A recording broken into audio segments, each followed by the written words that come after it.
अस्सलाम वालेकुम दोस्तों, मैं हूँ रिजवाना खान। आप सब कैसे हो? उम्मीद करती हूँ आप सब ठीक होंगे और मैं भी बिल्कुल ठीक हूँ। तो आज मैं बात करने वाली हूँ एक गिरगिट के बारे में। तो मैंने काफ़ी दिनों से एक गिरगिट को देख रही हूँ जो बात बात पर अपना रंग बदल लेती है। हाँ, तो मैं बात कर रही हूँ बेबू आंटी की। तो बेबू आंटी ने अपना रंग बदलना स्टार्ट कर दिया है। अब वो पल पल पे अपना रंग बदल रही है। पहले तो वो लोटे की तरह इधर से उधर हो जाया करती थी, लेकिन अब वो गिरगिट की तरह पल पल पे अपना रंग बदल रही है। तो अभी उन्होंने एक मुद्दा उठाया है कि उनको किसी ने कहा है कि वो हिंदू मुसलमान के बीच लड़ाई करवा रही है। तो वो बिल्कुल सही बात है। उनको जगह ही कहाँ आती है कि यहाँ हिंदू मुसलमान इस्लाम ये सब उनको ये बातें करने की है, जगह ही कहाँ है। यहाँ पे कोई बातें करने की कोई वजह ही नहीं है। अगर किसी बंदे ने अगर बोल दिया कि अस्सलाम वालेकुम, सत श्री अकाल, नमस्ते, तो उसमें कोई बहुत बड़ा इशू नहीं है। इससे अगर ये बोलने से कोई इस्लाम से बाहर नहीं हो जाएगा, और ना ही इस्लाम में ऐसा लिखा है कि आप ऐसा बोलोगे तो आपको कोई गुनाह होगा। ठीक है ना। तो बेबू आंटी, आपने तो लड़ाई वाली ही बात की है। अगर कोई बंदा अगर इस तरह से बोलता है तो उसमें कोई गलत नहीं है। ये सिर्फ एक इज्जत देने की बात होती है। ये कल्चर, हर कल्चर को इज्जत देने की बात है, ना ही तो ये कोई कौमवादी बात है। कौमवादी बात, गलत वे में बात बेबू आंटी आपने करी है। ठीक है ना। ऐसे तो हमारे इंडिया में भी मशहूर सुपरस्टार हीरो हैं हमारे सलमान खान, जो कि मेरे भी फेवरेट हैं, जिस शो का नाम है बिग बॉस। और वो मेरा भी फेवरेट शो है। मैं वैसे तो कोई सीरियल नहीं देखती, मुझे सीरियल देखना पसंद नहीं है, बिल्कुल भी पसंद नहीं है। मैं ना ही जी टीवी के कोई सीरियल देखती हूँ, ना कलर्स के कोई भी चैनल के मैं सीरियल नहीं देखती। लेकिन मैं बिग बॉस सीजन बहुत शौक से देखती हूँ और मैं इंतज़ार में रहती हूँ कि कब वो शो स्टार्ट हो और मैं देखूँ। ठीक है ना, क्योंकि वो एक रियलिटी शो है, इसलिए शायद मुझे पसंद है, और रियलिटी ही मुझे ज़्यादा पसंद है। तो मैं ये कहना चाह रही थी कि जब सलमान खान की एंट्री होती है तो वो सबसे पहले यही बोलते हैं कि अस्सलाम वालेकुम, सत श्री अकाल, नमस्ते। तो क्या अगर उन्होंने ऐसा बोल दिया तो क्या वो इस्लाम से बाहर हो गए? तो बेबू आंटी, ऐसी गलत वे में आप ऐसी गलत फहमी वाली ऐसी बेकार बातें ना करें। ऐसा बोलने से कोई इस्लाम से बाहर नहीं होता, और ना ही इस्लाम में ऐसा बोलने से कोई गुनाह है। ठीक है ना। आपको तो बस बेबू आंटी एक आदत सी हो गई है कि किसी भी बात में आप हर चीज़ को गलत वे में ले जाते हो, गलत अंदाज से आप उसको बताते हो। ठीक है ना, क्योंकि आप बहुत गलत औरत हो, इसलिए आप हर चीज़ को गलत वे में ही बताते हो। तो बेबू आंटी, आपने सितारा का भी यही कहा। आपने हर चीज़ को नेगेटिविटी में बदल दिया, हर चीज़ को गलत साबित किया, हर चीज़ के प्रूफ ये वो। अगर आप चाहती तो इसको पॉजिटिविटी में भी ले सकती थी, और ये सबको थोड़ा बहुत मामला उछालने में आप रुक जाती। लेकिन आपने हद से ज़्यादा ये सब मामला उछाले हैं, इसको वायरल किया है व्यूज़ के लिए, आप पता नहीं दुश्मनी के लिए कि जलन के लिए। वो आपसे बेहतर और कोई नहीं जानता। ठीक है ना। लेकिन जो भी आपने किया है वो गलत किया है। और रही इस्लाम की, सलाम करने की, नमस्ते करने की, तो ये तो आपने जो बोला था आपके व्लॉग में, वो बिल्कुल आपने गलत ही बोला है। आपने एक तरह से हिंदू मुसलमान के बीच में लड़ाई लगाने वाली बात ही की है। ठीक है ना। तो हम मुसलमान हैं, इसका ये मतलब नहीं है कि हम इस तरह की बातें करें। अगर हम मुसलमान हैं तो हम दिल से जो चीज़ की रिस्पेक्ट करनी चाहिए उसकी हम दिल से करेंगे, जिसकी इज्जत करनी चाहिए उसको दिल से करेंगे। हम हर किसी को तो अपना दिल खोल कर नहीं बता सकते ना। तो हमारे दिल में क्या है उसका राज सिर्फ अल्लाह जानता है, उसको अल्लाह पे ही छोड़ देना चाहिए। और आप इस तरह से बीच में जो ये लड़ाई लड़ाने वाली बात है, बेबू आंटी, ऐसा फसाद ना फैलाएं। आप एक फसादी औरत हैं। अब आप माफ़ी मांग रहे हो, ये तो बोलने से पहले आप सोचते नहीं हो। क्यों नहीं सोचते? क्योंकि आप गलत ही हो। अब आपने सोचा कि सितारा का टॉपिक तो हो चुका है ख़त्म, और आपको नया टॉपिक लेना है, तो आप हिंदू मुसलमान का टॉपिक ले आई। तो बेबू जी, हिंदू मुसलमान का टॉपिक आपको बहुत महंगा पड़ेगा और बहुत भारी पड़ेगा। ठीक है ना।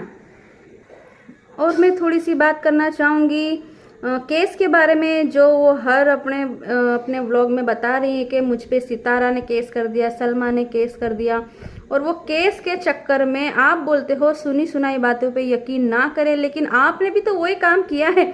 आपने भी तो सुनी सुनाई बातों पे यकीन किया है और आप सीधे पहुंच गई कोर्ट, और वहां से आपने कोर्ट पहुंची के थाने पहुंची, पता नहीं आप कहाँ पहुंची थी। तो आप वहाँ पहुंच के आपने सारी इंक्वायरी कर ली कि किसने केस किया, क्या किया, लेकिन वहाँ पर आपको कोई केस आपके नाम पे दर्ज नहीं हुआ। तो वो सुन के आप ज़्यादा शौक में आ गई कि अब ये क्या हो गया।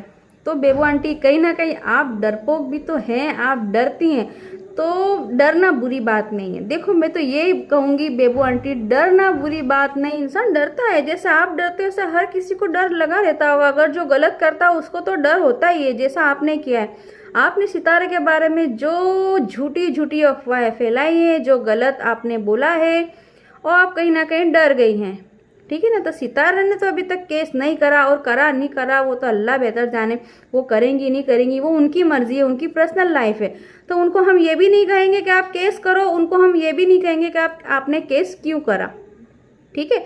तो हम बात सिर्फ इस बात पे कर रही हूँ कि बेबू आंटी आप जो करती हो वो गलत करती हो। अभी भी आप थोड़ा सा गौर करें और सीधे अपनी लाइन पे आ जाए, आप सुधर जाए तो ठीक होगा, ठीक है ना। और आप जो ये बोल रही हो, आप और आपकी बहन है जो बड़ी बहन है छोटी, तो मैं उनको अच्छा समझती थी कि कहीं ना कहीं आपके व्लॉग में मैंने देखा था कि आपको डांट रही हैं, आपको समझा रही हैं, आपको सही समझा रही है, लेकिन आपका जो व्लॉग मैंने देखा वो आपके साथ मिलके जो वो बातें कर रही हैं, तो उससे तो मुझे ये साबित हो ही गया है कि आप और आपकी बहन, आप सब एक ही थाली के चट्टे बट्टे हो। यानी आप में और आपकी बहन में कोई फर्क नहीं है, ठीक है। कोई खुला है तो कोई ढकेवा है, लेकिन हो सब आप सब एक ही हो।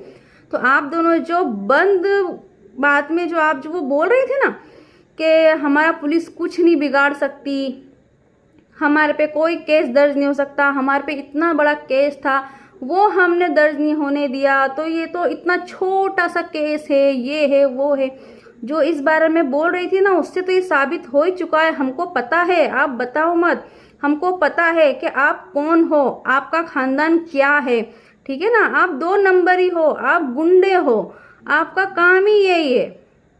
तो ये सब क्लियर मत करो कि आप पे केस दर्ज होगा नहीं होगा।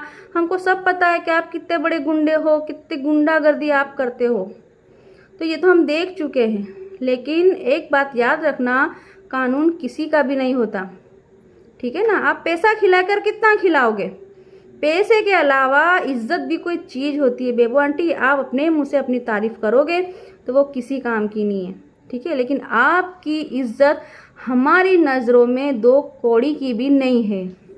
आप 1 नंबर की पाकिस्तान की गुंडी हो, ठीक है ना। अभी भी मैं आपको कह रही हूँ बेबू आंटी जी, आप सुधर जाओ, वरना अंजाम अच्छा नहीं होगा।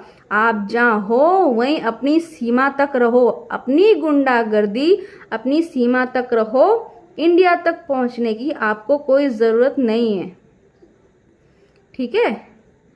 इंडिया तक पहुंचने की आपको कोई ज़रूरत नहीं है। आज से हमने बेबू आंटी का एक नया नाम रखा है जो है गिरगिट। जी हाँ, बेबू आंटी एक गिरगिट है जो गिरगिट की तरह अपना रंग बदलती है। तो आज से हम बेबू आंटी को कहेंगे गिरगिट, ठीक है ना। ये गिरगिट बेबू आंटी की असली औकात है। बेबू आंटी गिरगिट की औकात की हैं। शायद गिरगिट को देख के ही बेबू आंटी अपना रंग बदलती हैं। लेकिन जब जब आप सितारा के बारे में गलत बोलोगे, जब जब आप कोई गलत मुद्दा उठाओगे, तो मैं बोलने आऊँगी, ठीक है ना। तो मैं बोलूँगी, क्योंकि मुझे झूठ पसंद नहीं है, मुझे गलत पसंद नहीं है, तो सच बोलने में ज़रूर आऊँगी, और आपको तो खास करके जवाब देने में ज़रूर आऊँगी, क्योंकि आप मेरी फेवरेट हो बेबू आंटी, आप मेरी फेवरेट हो। सॉरी गिरगिट जी, आप मेरी फेवरेट हो। चलो इसी के साथ अब मैं अपना व्लॉग एंड करती हूँ। मैं ज़्यादा लंबा नहीं करना चाहती, जो मुझे कहना था शॉर्टकट में वो मैंने कह दिया। समझदार को इशारा काफ़ी है, काफ़ी लोग समझ गए होंगे। और जो नहीं समझा वो आगे जाकर समझ जाएगा। ठीक है, बस अब हो सके तो मुझे दुआओं में याद रखना, मेरे चैनल को सब्सक्राइब करना और फुल वॉच करना। अल्लाह हाफिज़।